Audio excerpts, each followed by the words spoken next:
Alerta Geral. Bate-papo político. Com jornalistas Luzenor de Oliveira e Beto Almeida.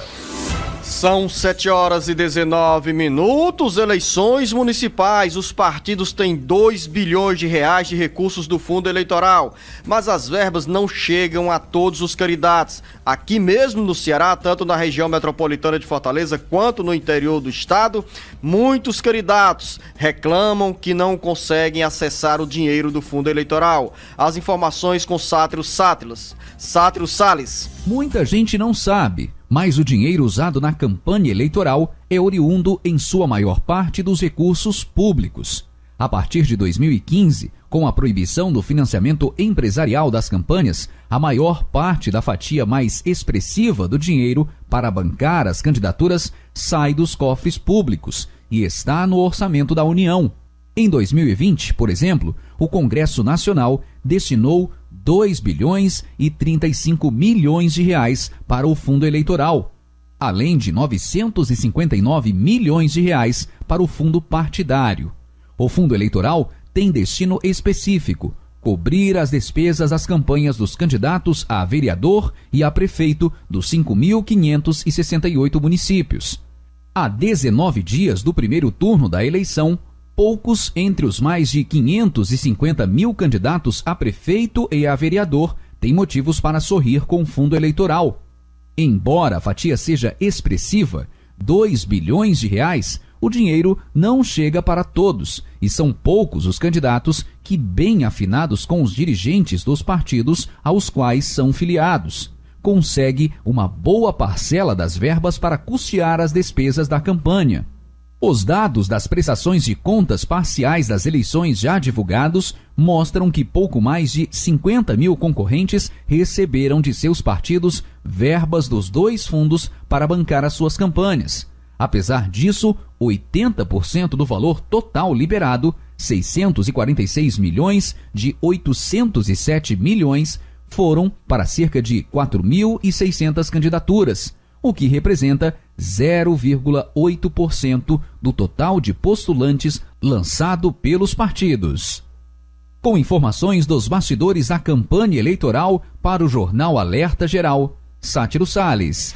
São 7h21. Jornalista Beto Almeida, quando se fala no montante global, 2 bilhões de reais, é uma cifra extraordinária, mas quando esse dinheiro é rateado entre 550 mil candidatos, vai sobrar poucos reais sobram para cada um fazer a campanha. Diante dessa situação, os partidos, por meio das executivas nacionais, decidem que quem aparece com melhor performance nas pesquisas de intenção de voto acaba atraindo mais dinheiro. Ou então, quem tem mais força política, mesmo não tendo a força eleitoral dentro de um partido, atrai também a atenção dos dirigentes nacionais e garante a captação de um volume mais significativo de dinheiro. O certo é que há 19 dias do primeiro turno das eleições, muitos candidatos, a grande maioria, a maioria esmagadora, está patinando sem dinheiro, sem verba e sem condições de tocar a campanha, mesmo alguns desses candidatos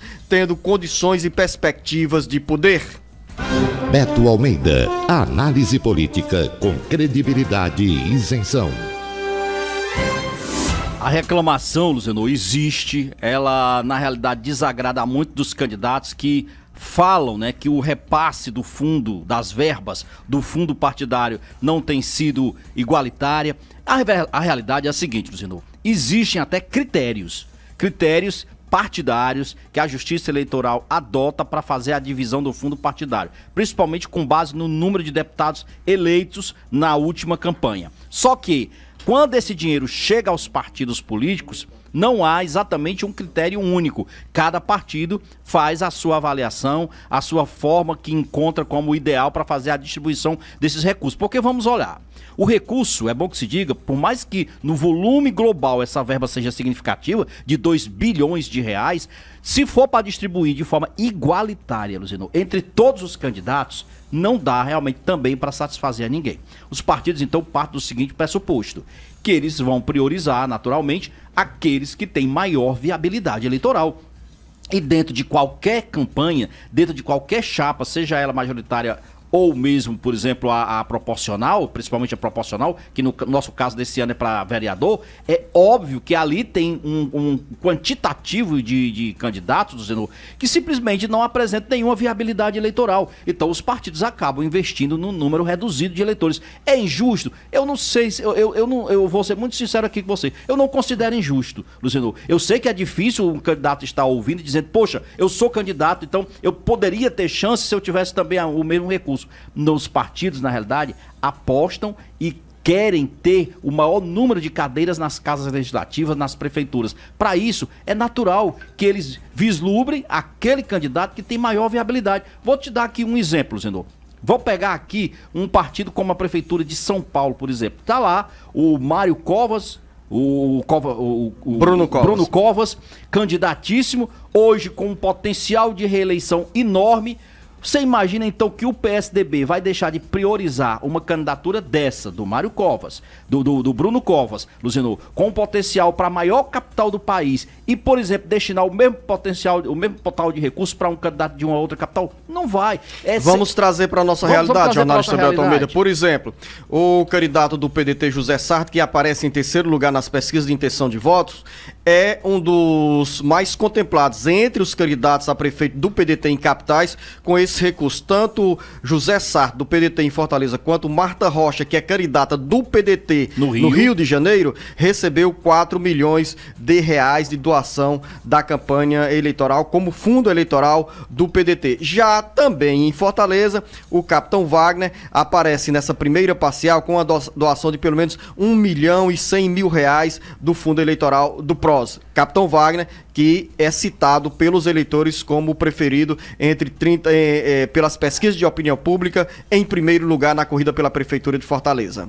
Você com esses números coloca de forma muito didática e clara o quanto a forma como é feita a avaliação que dos partidos para definir para onde vão os recursos. São candidatos com forte potencial de saírem eleitos. Então é óbvio que os partidos vão investir. Muita gente vai ficar aí frustrada, magoada. Fica, é natural que fique, mas é assim que a coisa funciona.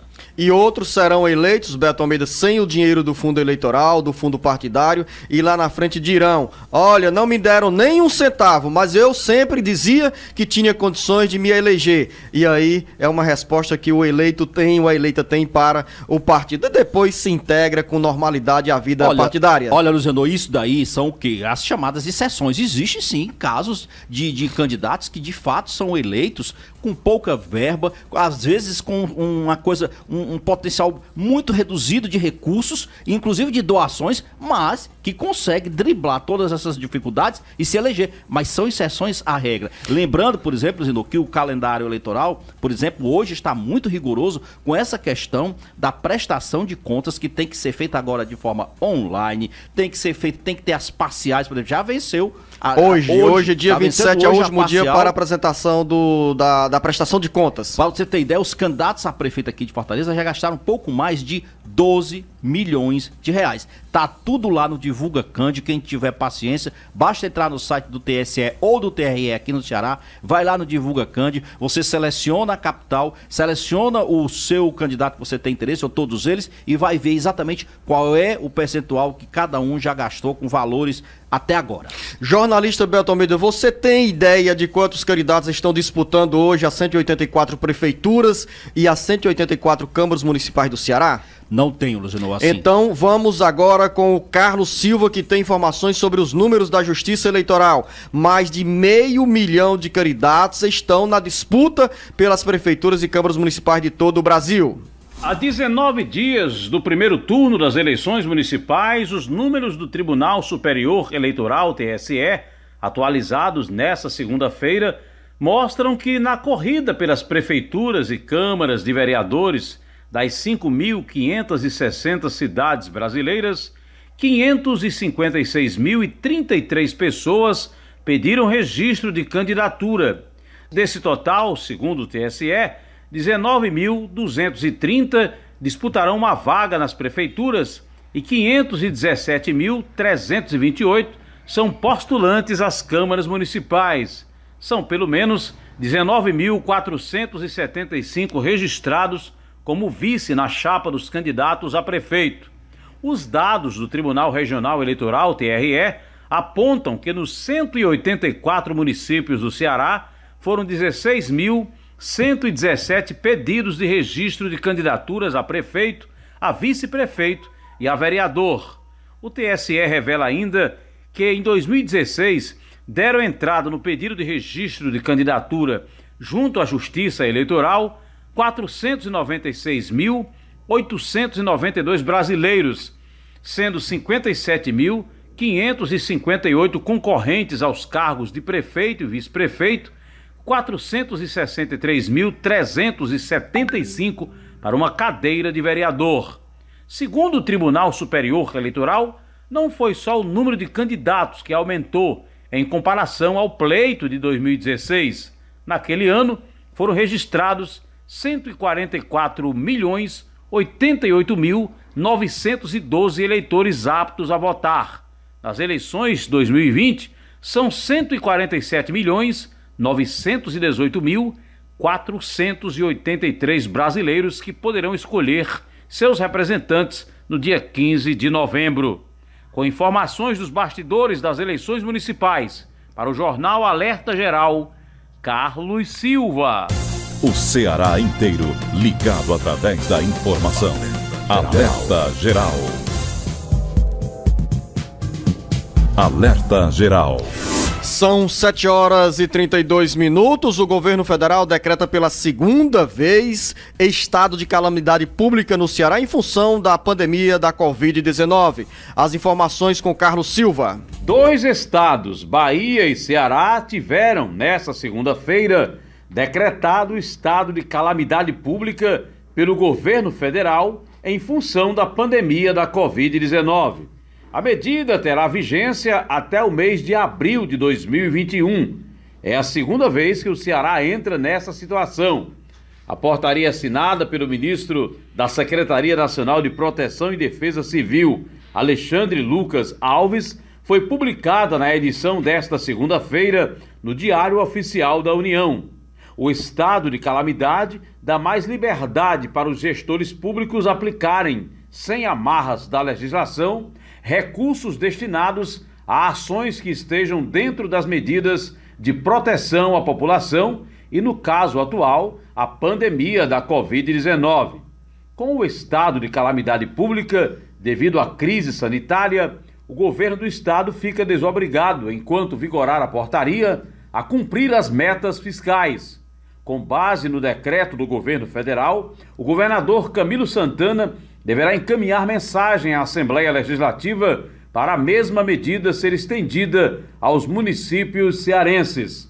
A preocupação com os casos de Covid-19 continua na agenda das autoridades de saúde e, pelos números atuais, o Ceará, conforme dados do IntegraSUS, registra 270.577 casos de pessoas infectadas e 9.279 mortes.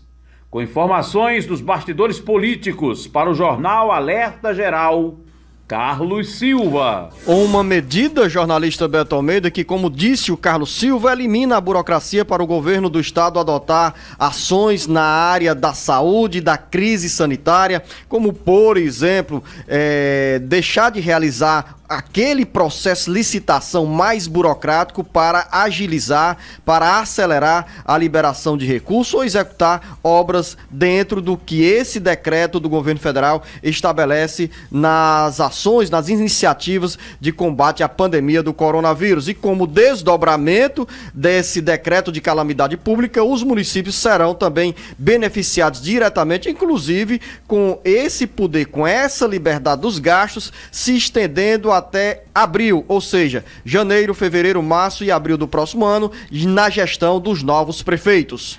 Sem dúvida, Luziano, isso permite, por exemplo, ao governo do estado do Ceará ficar livre das amarras da lei de responsabilidade fiscal, que estabelece aí limites para os gastos públicos, já que tem a pandemia de Covid, que exige ações extras, gastos extras, e o governo fica desobrigado, então, de obedecer aos limites daqueles 60% do máximo, né, estabelecido com a lei de responsabilidade fiscal. E tem também, Luziano, a questão que facilita, por exemplo, o governo prorrogar o pagamento dos empréstimos que ele deve à União. Então ele pode pedir essa prorrogação do pagamento, pode inclusive pedir a antecipação de benefícios sociais, pode pedir a liberação de seguros, enfim, tem uma série de facilidades nestas circunstâncias, né, já que foi prorrogado o estado de calamidade pública, que facilita sim a vida do governo do estado. Me causou, de certo modo, até uma certa estranheza a rapidez com que o governo federal acatou, aceitou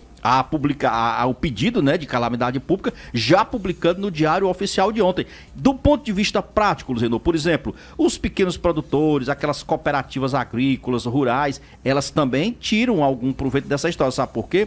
Porque eles podem pedir, por exemplo, para acessar uma linha emergencial com juros bem mais baixos do FNE, do Fundo Constitucional do Nordeste, linhas aqui de financiamento pelo Banco do Nordeste. São situações em que os pequenos produtores, as cooperativas, elas também podem se beneficiar disso. Quando você fala que as prefeituras também serão beneficiadas, lógico, serão, mas cada uma delas terá que aprovar, primeiro solicitar ao governo do estado a decretação do estado de calamidade pública e também ter aprovado o estado de calamidade pública pela Câmara Municipal. Não é algo automático, não é porque o Ceará... Depois, essa mensagem com os pedidos de estado de calamidade pública para os municípios vem para a Assembleia Legislativa, onde os deputados estaduais, a exemplo do que aconteceu no primeiro semestre deste ano, aprovaram essa situação de calamidade pública. E aí vão avaliar o caso de cada município, dependendo, logicamente, dos números da Covid em cada área, em cada região.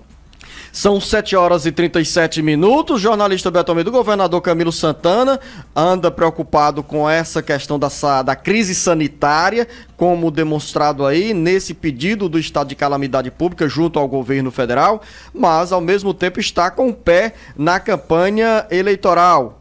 O governador Camilo Santana tem polarizado aí debates e críticas, tendo como alvo principal o candidato do PROS à Prefeitura de Fortaleza, Capitão Wagner. O Capitão Wagner não tem respondido, não tem entrado nesse conflito, deixando para os aliados o embate com o governador Camilo Santana.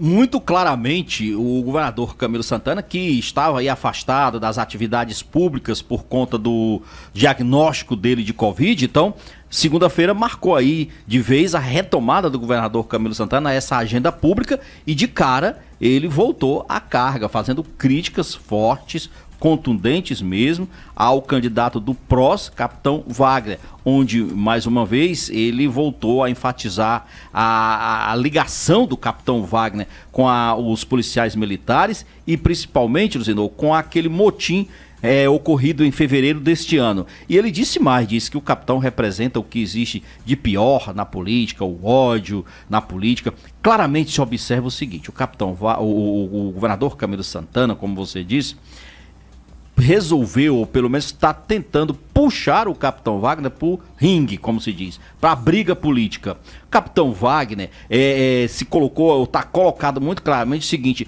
que é sim um opositor que tem que ser neutralizado, no entendimento do governador Camilo Santana e dos que hoje estão no entorno da candidatura do candidato do PDT, José Sarto. O candidato do PROS, o Capitão Wagner, tem colocado, Luziano, claramente um posicionamento de se manter também distante dessa briga. Ao contrário da campanha passada, onde ele literalmente foi para o ataque e não se deu bem, desta vez ele também está terceirizando as respostas, na medida do possível, para os aliados. Desta vez, por exemplo, ele não respondeu às críticas feitas pelo governador Camilo Santana. Deixou essas críticas para o coordenador da sua campanha, que é o senador Eduardo Girão, que foi para o contra-ataque. O senador Eduardo Girão disse, inclusive, chamando a responsabilidade do governador Camilo Santana e também do senador Cid Gomes, a quem coloca o seguinte: qual era a moral que eles teriam quando o senador Cid Gomes, por exemplo, utilizou de uma retroescravadeira, de um trator, para jogar por cima de pessoas, de militares e tal. Claramente se coloca aqui o seguinte, Luciano, é a campanha, como você bem disse, há 19 dias, entrando numa fase cada vez mais acirrada, cada vez mais disputada. Nós vamos ver e acompanhar ainda muito disso. Claro, vai depender muito de como cada um vai reagir. E claramente aqui você percebe que estão identificados quem são os adversários e como atacar cada um. O José Sarto, inclusive, é bom que se diga, o candidato, teve uma inserção retirada por determinação da Justiça Eleitoral que fazia essa vinculação, Luzenu, do motim ao capitão Wagner. Ainda assim, o governador Camilo Santana, já que não é candidato, é governador e comandava e comanda o estado exatamente nesse período do motim, tem aí todo, vamos dizer, um instrumento que ele precisa para fazer esses ataques políticos. São 7h40 com as eleições municipais. Beto Almeida, as atividades dos plenários da Câmara Federal, da Assembleia Legislativa e do Senado continuam em ritmo desacelerado. O Sátiro Salles traz a informação agora sobre as votações que continuam paradas e os senadores ficam 13 dias sem votação, enquanto na Câmara Federal a expectativa é para a retomada de votações nesta terça-feira. Os deputados federais e senadores do Ceará ficam ainda mais distantes de Brasília, seja por meio virtual ou presencial. As sessões têm sido cada vez mais escassas diante de uma campanha eleitoral que está exigindo a participação dos parlamentares no cotidiano dos candidatos a prefeito. O Senado, que teve uma semana agitada com debate e aprovação do nome do juiz Cássio Nunes Marques ao Supremo Tribunal Federal, STF, só volta a se reunir no dia 3 de novembro. Ao todo, são 13 dias de intervalo entre a última sessão e a próxima que está agendada. Quando retomarem as atividades plenárias, os senadores participarão no dia 3 e 4 de novembro de sessões conjuntas do Congresso para analisar vetos do presidente Jair Bolsonaro. Um dos vetos é a desoneração das folhas de pagamentos. Já na Câmara dos Deputados, que não realiza votações desde o último dia 6 de outubro, a expectativa é que nesta terça-feira os deputados se reúnam de forma presencial e virtual para discussão e votação de 3 medidas provisórias, com destaque para o projeto de lei do governo federal que incentiva a cabotagem. Como faltam 20 dias para o primeiro turno, os deputados federais e senadores estarão cada vez mais envolvidos com a campanha eleitoral. Com informações dos bastidores políticos para o Jornal Alerta Geral, Sátiro Salles. E na contagem regressiva para o primeiro turno das eleições municipais, Sátiro Salles, a partir de hoje são exatamente 19 dias para o primeiro turno, Beto Almeida. E daqui para lá, você, ouvinte, internauta, pode ter uma certeza. Sessões plenárias com votações e projetos e debates, tanto no Parlamento Estadual quanto nas câmaras municipais, especialmente na Câmara Municipal de Fortaleza, ou na Câmara Federal ou no Senado. Vamos tratar essa agenda para o pós 29 de novembro, ou seja, Beto Almeida, a agenda mesmo com plenário lotado no parlamento somente em 2021. Eu faço referência ao dia 29 de novembro porque nós teremos o segundo turno em muitas capitais brasileiras, em muitas cidades, são pelo menos 200 municípios do Brasil que tem quadro de condições de realizar a eleição em 2 turnos. Aqui no Ceará, somente Caucaia e Fortaleza. E diante dessa situação, os parlamentares, deputados federais e senadores estarão envolvidos na campanha eleitoral do segundo turno, ou seja, pouca presença presencial mesmo, física ou virtual, nos debates da Câmara Federal e do Senado. E aí, Luciano, além dessa ausência, como você fala, virtual e física, nos plenários das casas legislativas, lembrando que há também comissões técnicas, as matérias para serem votadas em plenário, elas precisam tramitar nessas comissões, então tá tudo em banho-maria, como se diz. É normal, Luciano, eu não vejo também isso como algo absurdo, algo que você gere também maiores problemas, não. Sabe por quê? Porque todas as casas legislativas hoje, no caso das câmaras municipais,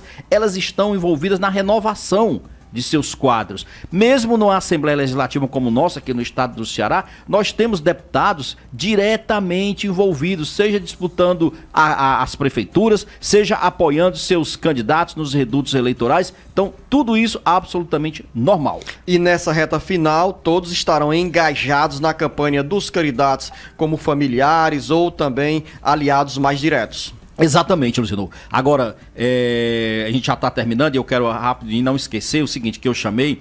Hoje, a Polícia Federal, ela vai fazer um teste, Luciano, usando drones que vão ser utilizados nas eleições em todo o país, mas vamos focar aqui no estado do Ceará, por exemplo, onde vão ser utilizados drones de última geração para fazer a fiscalização no dia do pleito. Então, como é que vai ser o papel desses drones? Esse teste vai ser feito nesta terça-feira. Como é que eles vão ser utilizados? Mas são equipamentos, Luciano, extremamente de alta tecnologia que podem detectar, inclusive, boca de urna, pessoas, por exemplo, entregando santinhos, comprando votos, trazendo, por exemplo, fazendo transporte irregular de eleitores. Olha, segundo a Polícia Federal, os drones são capazes até de identificar com alta nitidez os motoristas que estão dentro dos veículos e, mais ainda, as placas desses veículos. É uma tentativa... Serão quantos equipamentos utilizados, por exemplo, em Fortaleza? Porque nós temos centenas e centenas de locais de votação. A Polícia Federal não divulgou ainda o total. Isso ainda vai ser decidido, inclusive, pela Polícia Federal